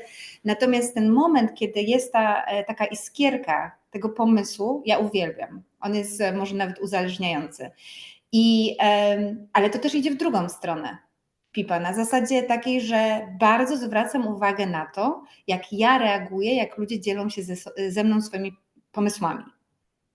Na zasadzie takiej, że ktoś przychodzi do mnie i na przykład dzieli się swoim marzeniem, to ja jako osoba doświadczona, która wykonała dużo projektów i współorganizowała wydarzenia artystyczne, mogę myśleć, że ten pomysł to albo jest podgrzewany, albo na przykład jest głupi.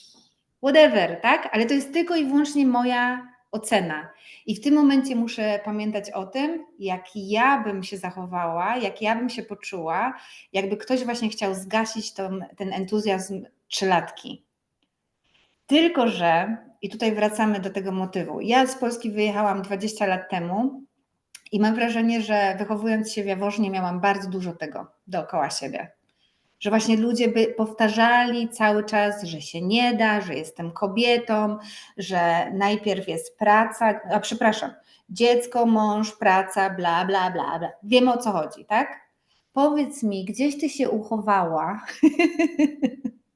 i jak to się stało? Czy to było, czy po prostu jesteś taką osobą, tak się urodziłaś i tak masz?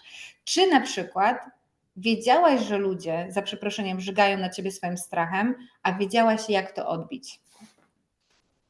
Wiesz co, ale bardzo mi się podoba z tym strachem, bo teraz jak sobie właśnie, myślę o tym, jak, mój nowy plan, że za rok rezygnuję z pracy i zajmę się tylko, sztuką. Teraz tak, bardzo, jakby w skrócie powiedziałam, tak, to tylko, reakcja ludzi jest, taka mocna rzeczywiście, że to jest, wiesz, wszyscy szukają pracy, wszyscy mają problem z pracą, a ty chcesz z niej zrezygnować, to wydaje mi się, że jednak to jest rzeczywiście ten strach.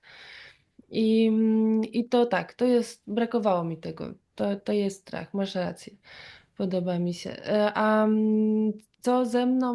U mnie jest jednak tak, że, ja już od zawsze wiedziałam, że nie nadaję się do tego, co inni robią.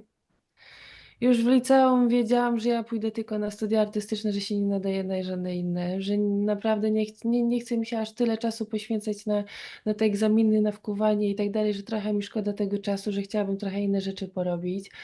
I wiedziałam w podstawówce już, że ja nie będę miała dzieci, że to nie jest dla mnie, że to nie jest taki model rodziny jak ja się wychowałam w bardzo małej miejscowości, żeby było jasne, i to też w takich czasach, że jednak tylko był taki, byłyśmy tak Blueprint. programowane, tak, tylko Mhm, tak. mhm. Plus, jeszcze, Patrycja lubiła rysować, to znaczy, że będzie nauczycielką plastyki albo będzie pracowała w domu kultury. To była moja przyszłość, żeby było jasne, nie? I w Przerażające, jakby tylko takie były wzorce. Ja po prostu wiem, że nie do wszystkiego się nadaję. I robię to, co wydaje mi się, że jest dla mnie najlepsze i w czym mogę być dobra w danym momencie. I chyba tylko to ukierunkowuje mnie generalnie. No nie zmuszę się.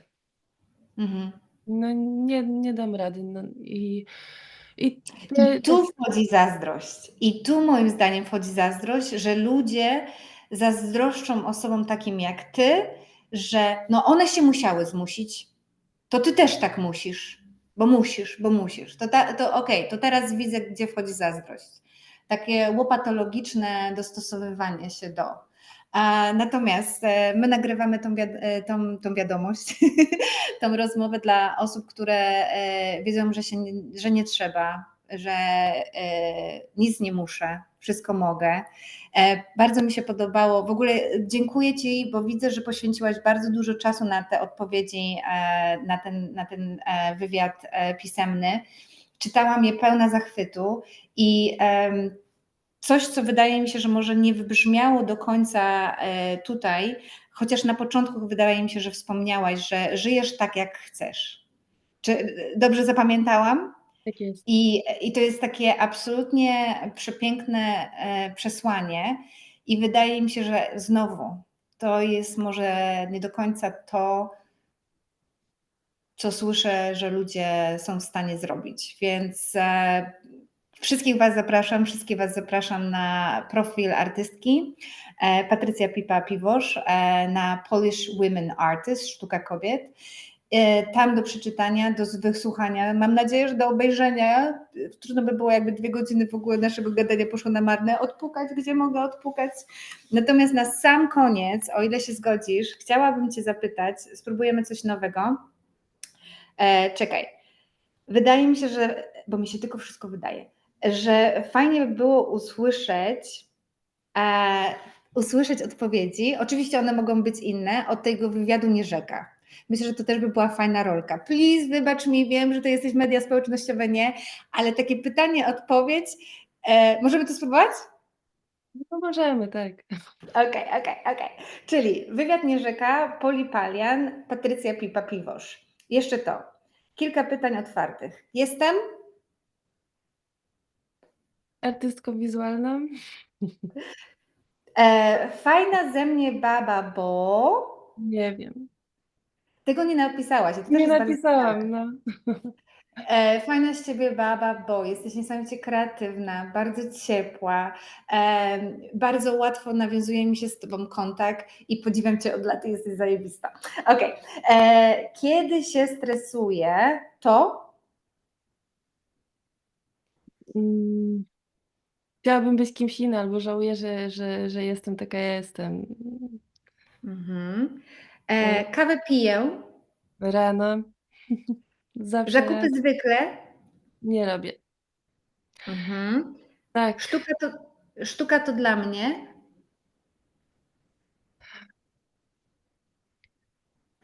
em, no ja nazwałam to nadjęzyk, czyli dla mnie to jest taki podstawa komunikacji. Mhm, mhm. Tutaj powinnam dodać sztuka feministyczna i sztuka kobiet to. Em, Sztuka kobiet. No tak, tak uzupełniam.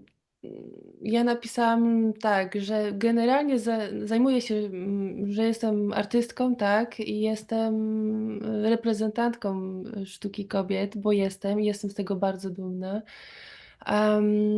Nie jestem artystką feministyczną, mimo że jestem feministką.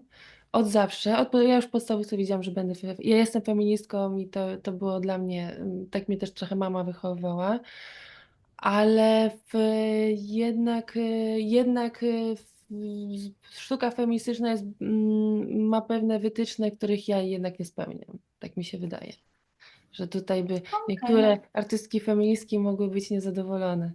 To panie od linijki, to panie, które mówią, że tak ma być, No albo i trochę tak panowie, bo jest, no. słyszałaś ten moment, jak rozmawiałyśmy z Anią Jarosz i jej jakiś profesor w Czechach, jak studiowała, to powiedział, że sztuka feministyczna i tak dalej, to dopiero. Albo, że na przykład jak ma robić swoją sztukę, która jest sztuką feministyczną. Bardzo ciekawe. Tak, no bo jesteś kobietą i od razu, że no właśnie, nie, no sztuka kobiet moim zdaniem to jest super pojemne określenie. To jest fascynujące i można się zagłębiać w tym określeniu, to jest najlepsze, tak? Ale jeszcze generalnie nasze społeczeństwo tego nie rozumie. I Mhm. kobiety też jeszcze tego nie rozumieją, nie potrafią tego oddzielić tej, ale że sztuka kobiet to zaraz uważają, że co, że sztuka kobieca, że to jest niepełna, bo mężczyzna reprezentuje wszystko, co jest rozumiane przez sztukę, a jak już jest sztuka kobiet, to znaczy, że jest tylko część. Wiesz, mamy cały czas problem generalnie z tym. Więc... Musimy zrobić fajny panel dyskusyjny na A ten powiem temat. Tobie coś ciekawego a propos Tak, proszę. na temat. Jak dostałam do jednej galerii zaproszenie, do takiej super galerii, Mhm. zaproszenie i lista była artystek, ekstra artystek. No naprawdę top ten naszej sztuki współczesnej i ja. O, wspaniale. I Co ja masz na się tam myśli? znalazłam. I wyobraź sobie, że dowiedziałam się na takim spotkaniu medialnym, że kiedy kuratorka wysyłała zaproszenie do innych artystek, one odmówiły udziału w wystawie, bo zobaczyły, że są tylko kobiety. Artystki występują w tej wystawie, więc się bały, że już dostaną tą etykietkę feministek, co jest absurdalne pod względem, jakie osoby brały udział. I wiesz, to dla mnie jest ciekawe pod tym względem, że ja czytałam i ja widziałam tam super artystki. No, kobieta to też jest człowiek, więc jakby nie wiedziałam, że to jest takie ważne, że to są tylko kobiety, tak? Ja jestem teraz bardzo ciekawa. Na privie cię poproszę o wysłanie listy. Tutaj nie Dobrze, będziemy jasne. nic ujawniać, ale jak ja bym miała zrobić swoją listę 10, to one często są w takich grupach tylko kobiecych. To tak, jestem No, ciekawa, kto jest tam, kto się nie czuł dobrze w żeńskiej oprawie. no właśnie, nie? Ale dlaczego to jest taki problem generalnie, wiesz, że czyli mamy cały czas powtarzamy, bardzo nie lubię powtarzania takich złych, nie wiem, nawyków, czy wiesz, takich mm, no jest jednak cały czas problem. Więc wiesz, ja widzę wspaniałą artystkę, jedną, drugą, trzecią, widzę ciekawe osoby, a ktoś widzi po prostu feministki, co to wiesz, nie Znaczy wezmę tutaj udziału jest w wystawie. połączenie właśnie trzech rzeczy, tak? Sztuka przez duże S, która najczęściej jest rozumiana jako zdominowana przez facetów i tak było do tej pory, to się zmienia. Sztuka feministyczna i sztuka kobiet. Dla mnie to jednak, wiesz, są trzy podziały. Sztuka zajmuje wszystko, to jest taki jakby zbiór, ogromny zbiór, a potem masz podzbiory. Ja sobie to tak, nie wiem, słyszę, że bardzo wizualnie moja mózgownica pracuje. W każdym razie ja myślę, że z feminizmem i w ogóle z tą nalepką w Polsce jest problem i to wiesz, jak ja wyjeżdżałam był problem, jest 2025 i dalej jest to problem. Ja pamiętam, że jak studiowałam w Krakowie, to tam był taki koleś i jak mu dziewczyny powiedziały, a Poli to jest taka feministka, to mówi, u nas na wsi też jest taka jedna feministka i ma dziewczynę i tak dalej. Ja mówię, aha, ty myślisz lesbijka. Wiesz, to było 20 lat temu, ale niestety mam wrażenie, słuchając pewnych ludzi, że niedużo rzeczy się zmienia, tak? Ja, ja chyba wiem, o czym mówisz również z tego względu, że umieszczając niektóre profile kobiet, artystek z Polski przede wszystkim, ale nie tylko, które podziwiam, obserwuję od lat, miałam na samym początku, kiedy zaczęłam Art by Women, Women in Arts, było kilka kobiet, które mi powiedziały, że no fajnie, że poświęcam im czas, jednak one są artystkami. I one robią sztukę, a nie women's art. I ja mówię, okej, wszystko okej, ale sprawdź proszę, ile ty masz na koncie bankowym, za ile sprzedają się twoje prace, a za ile sprzedają się panów. I potem powiedz mi o tym. Samoidentyfikacja jest super ważna i chcę, żeby było jasne, że bardzo ją szanuję. I nawet często nie umieszczam postów o pewnych osobach, bo wiem, że ich samoidentyfikacja jest na tyle silna i na tyle są otwarte odnośnie tego, że wiem, że nie życzą sobie, żebym umieszczała informacje o nich, bo chcą być właśnie artystkami, bo robią sztukę, a nie sztukę kobiet. Okej, jeżeli ja to, co robię jako sztuka kobiet, ale też Art by Women, Women Art, ja uważam, że to jest serwis. Nie taki serwis, że jestem kelnerką, tylko że to jest taka moja misja. Mhm. Więc jeżeli ktoś mi mówi, sorry, ale nie chcę, nie będę kogoś uszczęśliwiać na siłę. Trochę mi tego brakuje, bo widzę, że brakuje mi kilku nazwisk, które w tym kanonie chciałabym, żeby były. Dlatego na przykład też tak a propos dziewczyny zaczynam pracować więcej na herstory sztuki, no bo pani już nie ma, w związku z tym nie wiem, czy miałyby ze mną problem. A z osobami żyjącymi, które mają duże ego, sorry. To też nie jest moja praca, za to mnie nikt nie płaci, więc żeby było jasne. Natomiast to jest dobry moment, żeby powiedzieć, że ponieważ już jestem już za przeproszeniem stara dupa, to jak są właśnie młode osoby, którym nie przeszkadza nalepka sztuki kobiet i które chciałyby, żeby ich posty były szerowane na Instagramie na przykład, dajcie mi taga. Ja nie wszystko jestem w stanie zobaczyć, a też chciałabym wiedzieć, co się nowego, ciekawego dzieje w Polsce i też się chcę edukować, więc myślę, że to jest dobry moment, żeby wrócić do tego. Czyli sztuka kobiet, sztuka feministyczna, niektóre osoby nie chcą, no dobra, no nie chcą. Okej. Poczekaj.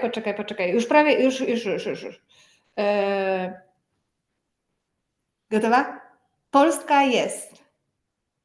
Środkiem świata. Bardzo mi się to podobało, bo tu jest wszystko, bo tu się wszystko zaczęło i cały czas powstaje. Następne. Solidarność między babkami.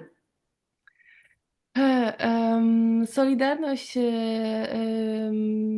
między kobietami jest bardzo ważna, ale cały czas jednak wydaje mi się, że jest jej za mało. Jeszcze to kuleje, że to dopiero jakby to jest taki, no, dopiero uczymy się tej solidarności, tak czuję czasami, wiesz? Na resztę zapraszam do przeczytania. Bardzo Ci dziękuję za czas i to, że właśnie tak się połączyłaś z sobą i dałaś nam te piękne odpowiedzi na wywiad Nierzeka. Ten wywiad, tą rozmowę Rzekę już pomału kończymy. Na sam koniec chciałabym Cię zapytać, czy jest coś, co jeszcze na przykład w Tobie się próbuje wydostać, co myślę, że jeszcze chciałabyś dopowiedzieć? Wiesz, nie wiem, jak to sobie, a propos tej solidarności kobiet, brakuje mi takiego narzędzia, na przykład, jakiegoś portalu, gdzie na przykład, artystki różnych dziedzin, byłyby dostępne, że tak powiem, miały tam, kiedy wiesz co, brakuje mi po prostu takiego czasami wsparcia, żeby pogadać, może z jakąś inną artystką. Wiesz, mamy różne jakby doświadczenia, w życiu, tak się powymieniać, wiesz, na przykład, jak ty sobie poradziłaś, jak jesteś w tym miejscu teraz, swojego życia, jak sobie poradziłaś na przykład wychowując te dzieci, albo jak przeszłaś przez ten, brutalny, patriarchalny świat. Po prostu brakuje mi takiego narzędzia na przykład, online, gdzie można by było w takich, momentach, poszukać takiego wsparcia. I też, jeżeli chodzi o na przykład, może to trochę jeszcze nie mam tego ułożonego dokładnie w głowie, ale też takiego, i może merytorycznego wsparcia, albo takiej wymiany tych, kobiet, które by na przykład też, chciały współpracować z innymi kobietami. No, Mhm. taki abstrakcyjny pomysł, tak. Ja już Może tutaj w ogóle tak siedzę i tak już próbuję. Słuchaj, jesteśmy tak połączone, że to jest niesamowite, bo pewnie nie miałaś czasu, ale ten właśnie post, który umieszczałam wczoraj odnośnie wspomnienia z pierwszego babskiego, to nie wiem, czy wiesz, ale Babski miał być platformą internetową. Miał zgromadzić po prostu babskie talenty kreatywne w Londynie i Wielkiej Brytanii, bo ja na przykład korzystałam z czegoś takiego do mojej mody. I jako bardzo młoda dziewczyna, wiesz, wyjechałam z portfolio modowym i dzieckiem pod drugą pachą, pojechałam do Londynu. Nie miałam kasy ani czasu na networking, czyli imprezy. I jedyne, co miałam, to siła właśnie taka internetowa. Jak Hugo spał, to wiesz, matka albo na maszynie, albo tutaj. Wiesz, o co chodzi, nie? I jak Ewa Potocka pomagała mi stawiać pierwszą platformę Babski Londyn, to miało być właśnie takie zrzeszenie talentów, żeby dziewczyny na przykład, które szyją, poznawały fotografki, te, które chcą być modelkami, tancerkami, rozumiesz, o co chodzi. Natomiast my zaczęłyśmy pracę nad tym koniec 2011. W styczniu i lutym 2012 ja już miałam tyle zgłoszeń, że jak ja to zobaczyłam, to mówię, to nie może być tylko online. I tak powstał pierwszy Babski. bo ja po prostu musiałam te talenty pokazać, rozumiesz? Więc oh my god, to jest takie piękne, sorry. Mhm. To tak. Ale czuję po prostu połączenie, czyli ta potrzeba 13 lat, ale dalej je mamy i te rozmowy i te niektóre pytania, które zadaję tobie, zadawałam dziewczynom wcześniej, artystkom, to słyszę, że to jest właśnie taka też ta potrzeba, nie? Jak na przykład w wywiadzie pisemnym tam jest to pytanie, jak finansujesz swoją sztukę? I dodałam w tych takich, jak się nazywają? Zapomniałam, nieważne. Dodałam, będzie to interesować wiele osób. No bo wiesz, tak, nawiasów, bo dziewczyny piszą do mnie i mówią, no ale skąd mamy brać kasę? I nie tylko chodzi o te granty, ale o inne rzeczy. Mhm. W związku z czym bardzo Ci dziękuję, że zwerbalizowałaś tą potrzebę. Tak jak mówisz, niech ona idzie, niech się ludzie tutaj zjawią. Panie, panowie, e, coding, tak? To programiści, programistki powinny być chyba. No i wtedy taka apka, Mhm. nie wiem jak to widzisz, że to by była taka apka i to by był bardziej taki chatroom, czy bardziej takie profile, czy dyskusyjny? Jak to widzisz? Wiesz co, musiałoby być pewnie w różnych kierunkach. Chatroom też, ale łatwo niektórzy tracą percepcję, jak jest dużo postów, czyli by mogły być też jakby tematy, profile i tematy, jakby taki zakres zainteresowań. Na przykład można też wprowadzić coś taki à la mentoring, wiesz, że nie, że na przykład rozmawiać z osobą, która też jakby jest w innym momencie w życiu czy w sztuce i która może też podzielić się swoimi doświadczeniami, tak? I wtedy jakby no łatwiej przebrnąć przez te wszystkie takie no przeszkody, nie? Albo w ogóle łatwiej zorganizować sobie po prostu to życie takie prywatno-artystyczne, no coś w tym stylu. Mhm. Mhm, mhm. Ale I takie wsparcie, taka grupa wsparcia też, tak? trochę tak, no, trochę też, pod wieloma względami, wiesz, no. Dużo po prostu trzeba rozmawiać. Mhm, komunikacja. Mhm. Czyli to faktycznie takie wsparcie, solidarność babek. A nie obawiasz się rywalizacji i na przykład inspiracji tego, że ktoś kradnie pomysły? No, ale w jakim sensie ukradnie? No, nie wiem, no jak, no wiadomo, że jakby te idee wszystkie krążą i tak, więc, wiesz, no czy to jest kradzież? No ktoś może użyć, wiadomo, jakiegoś pomysłu, ale idea Już jest teraz taka, że słuchaj, ktoś każdy wie. zainspiruje się Twoim pomysłem, słuchaj, apkę Virgin Capital zbija mamonę, a to wyszło w tej Mhm, rozmowie. A mhm. może taka platforma już powstaje. A Bardzo bym tego może też tak. chciała. Yy, Jeżeli wiecie o takiej platformie, koniecznie dajcie znać. Biba, dziękuję Ci bardzo. dzięki. Wow. Okej, teraz najtrudniejszy moment dla mnie. Pierwszy najtrudniejszy moment to jest taka wewnętrzna sabotażystka, która mówi: dzisiaj beznadziejnie wyglądasz, ale się wymalowałaś i w ogóle ten backdrop tutaj jest beznadziejny, to znamy. A drugi to jest ten strach z technikami. Więc ja tutaj nacisnę zaraz stop recording i będę trzymać kciuki. A Tobie bardzo dziękuję za ten czas, za to, że w ogromie odpowiedzialności i tego znalazłaś tyle czasu, żeby poświęcić go na tę rozmowę. Bardzo dużo to dla mnie znaczy. Czekałam tyle lat. No i dziękuję Poli zarówno za zaproszenie, ale również za to całe wsparcie, które dajesz, tym wszystkim artystkom, że w nie wierzysz, i że odkopujesz tak wspaniałe talenty. Jeszcze niedawno mówiono, że w ogóle nie było żadnych artystek, już, teraz się okazuje, że było ich mnóstwo i były genialne, więc to jest naprawdę ogrom pracy i no oby takich ciebie było więcej naprawdę, które tak wierzą w te, kobiety artystki i tak bardzo pielęgnują tę pamięć, bo to jest najważniejsze, Mhm. nie? I to Tak. jest niekończąca się praca, bo nawet właśnie jak mówię, że jak mam taki cug i na przykład siedzę i grzebię, a jeszcze jedna, a jeszcze to, to potem sobie myślę, ale każdego dnia rodzą się nowe. Więc to Mhm. dopiero jest nieskończona praca. Czyli ja żyję, póki jest moja sztuka. Ja również żyję, póki jest sztuka. Bardzo Ci dziękuję. Patrycja Pipa-Piwosz była gościnią Sztuki Kobiet, marzec 2025. Ja jestem Poli Palian, a to była Sztuka Kobiet rozmowy. Dziękuję. Dziękuję. Stop, stop, stop. Stop recording.